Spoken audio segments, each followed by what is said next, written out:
नमस्कार दोस्तों। भारत जिसे कभी हम सोने की चिड़िया कहा जाता था, अपनी समृद्धि, संस्कृति और विविधता के लिए पूरी तरह से दुनिया में प्रसिद्ध था। यहाँ की जमीन उपजाऊ थी, नदियाँ जीवन देती थी और लोग अपनी परंपराओं में रच बसे थे।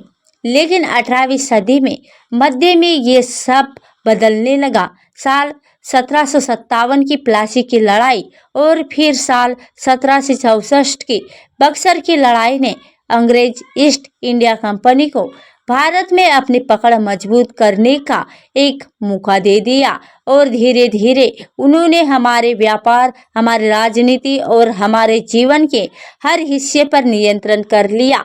किसानों पर भारी कर लगाए जाने लगे, छोटे छोटे राजाओं की रियासतों छीन ली गई और उनके ही लोगों की रोजी रोटी छीनने लगी। और इसी ओर में हमारे भीतर असंतोष की चिंगारी जलने लगी, जो आने वाले सालों में एक बड़ा तूफान लाने वाला था और बदलने वाली थी। 1857 में वह पहली बड़ी लहर उठी जिसे हम पहली स्वतंत्रता संग्राम कहते हैं। यह विद्रोह कई कारणों से भड़का। सैनिकों के साथ भेदभाव, वेतन में कटौती और सबसे बड़ा कारण था नई एनफील्ड राइफल जेब कारतूस, जिनके बारे में अफवाह थी कि उन पर गाय और सुअर की चर्बी लगाए है और इससे हिंदू और मुस्लिम दोनों सैनिक आहत हुए। 29 मार्च 1887 में बैरकपुर छावनी में मंगल पांडे ने अंग्रेज अफसर पर गोली चला दी।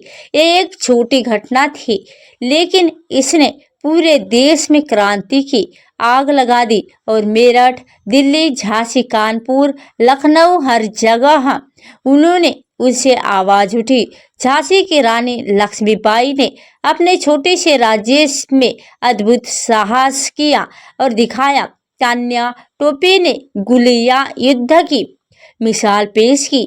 बेगम हजरत महल ने लखनऊ में मोर्च संभालना, दिल्ली में बहादुर शाह जफर को प्रतीकात्मक रूप से सम्राट घोषित कर दिया।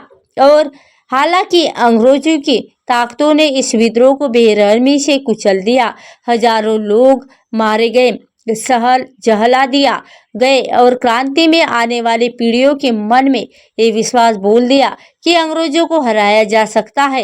लेकिन साल 1857 के बाद जब उन्होंने अंग्रेजों ने अपनी पकड़ मजबूत की, लेकिन अब भारत बदल चुका था। 19वीं सदी के अंत में पढ़े लिखे भारतीयों ने संगठित होना शुरू किया। 1885 में भारतीय राष्ट्रीय कांग्रेस की स्थापना हुई। शुरू में यह एक मंच था जहां अंग्रेजों से विनम्रता से सुधारों की मांग की जाती थी, लेकिन धीरे धीरे स्वतंत्रता की मांग में बदलने लगा। साल 1905 में बंगाल विभाजन ने पूरे देश में गुस्सा फैला दिया और पहली बार बड़े पैमाने पर स्वदेशी आंदोलन हुआ। विदेशी कपड़ों की होली जलाई गई और अंग्रेजी माल का बहिष्कार हुआ और लाल बाल लाजपत राय, बाल गंगाधर तिलक और विपिन चंद्र पाल ने पूरी तरह से देश में राष्ट्रवाद की लहर फैला दी। और तिलक ने साफ कहा, स्वराज्य मेरा जन्मसिद्ध अधिकार है और मैं इसे लेकर रहूंगा। साल 1915 में महात्मा गांधी दक्षिण अफ्रीका से भारत लौटे और उन्होंने आज़ादी की लड़ाई को नया रूप दिया, अहिंसा और सत्याग्रह का। 1917 में चंपारण सत्याग्रह से उन्होंने किसानों की पीड़ा को आवाज दी।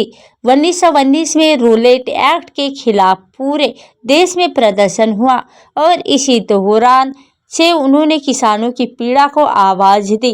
13 अप्रैल 1919 का वो काला दिन था और जब बैसाखी के दिन हजारों लोग अमृतसर के जालियांवाला बाग में शांतिपूर्ण सभा कर रहे थे, तभी जनरल डायर ने बिना किसी चेतावनी गोली चलाने का आदेश दे दिया। सैकड़ों लोग मारे गए, सैकड़ों घायल हुए और उस दिन पंजाब की मिट्टी खून से लाल हो गई और पूरे भारत का दिल हमेशा के लिए बदल गया। और 1920 में गांधी जी ने असहयोग आंदोलन शुरू किया। उन्होंने कहा विदेशी वस्त्र छोड़ो, अपने देश का खादी पहन शुरू करो। सरकारी नौकरी, स्कूल, अदालत सबका बहिष्कार करो। लाखों लोग इस आंदोलन से जुड़ गए। हालांकि साल 1922 में चोरी चौरा कांड हिंसा के बाद गांधी जी ने आंदोलन वापस ले लिया, लेकिन आज़ादी की ला अब बुझने वाली नहीं थी। इसी समय एक और धारा जन्म ले चुकी थी, क्रांतिकारियों की। भगत सिंह, राजगुरु, सुखदेव, चंद्रशेखर आजाद, बटुकेश्वर दत्त जैसे नौजवान अंग्रेजी हुकूमत को हथियारों से चुनौती देने लगे। साल 1929 में भगत सिंह और बटुकेश्वर दत्त ने दिल्ली की केंद्रीय विधानसभाओं में बम फेंक कर नारा लगा, इंकलाबाद जिंदाबाद। उनका मकसद जान लेना नहीं, बल्कि अंग्रेजों को संदेश देना था कि अब भारतीय चुप नहीं बैठेंगे।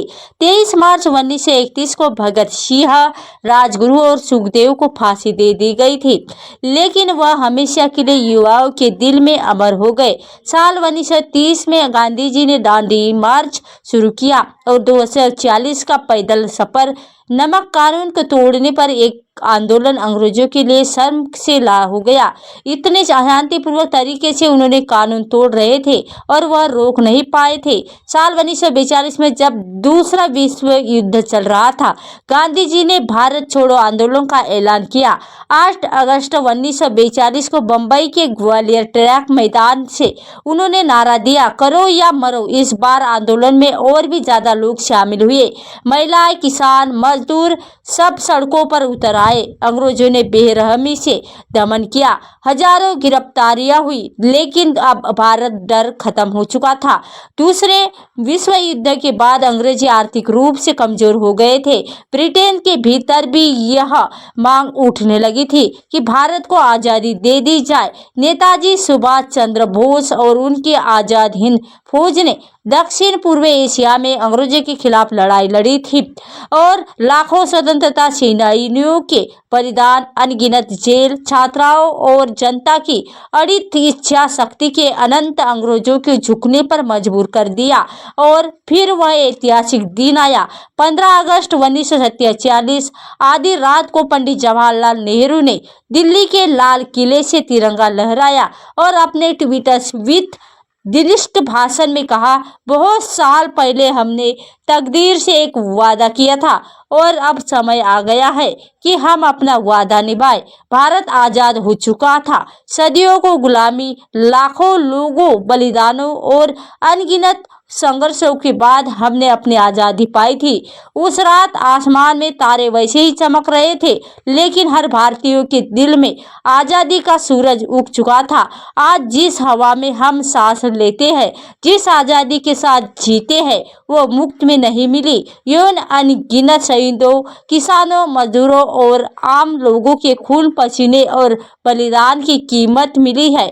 हमारी जिम्मेदारी है कि हम इस मजबूत बनाएं, क्योंकि आज़ादी सिर्फ अधिकारों नहीं है, ये एक जिम्मेदारी है जो हर पीढ़ी को निभानी होगी। तो दोस्तों, इन बलिदान देने वाले सैनिकों के बारे में और इन भारतीय स्वतंत्रता के बारे में आपकी क्या राय है, नीचे कमेंट बॉक्स में बताइए। 15 अगस्त साल 1947 जब अपना भारत देश स्वतंत्र हुआ, तो इसके विचारों पे और ये वीडियो कैसी लगी हमें नीचे कमेंट बॉक्स में बताइए। वीडियो अच्छा लगा तो वीडियो को लाइक, कमेंट और अपने दोस्तों के साथ शेयर अवश्य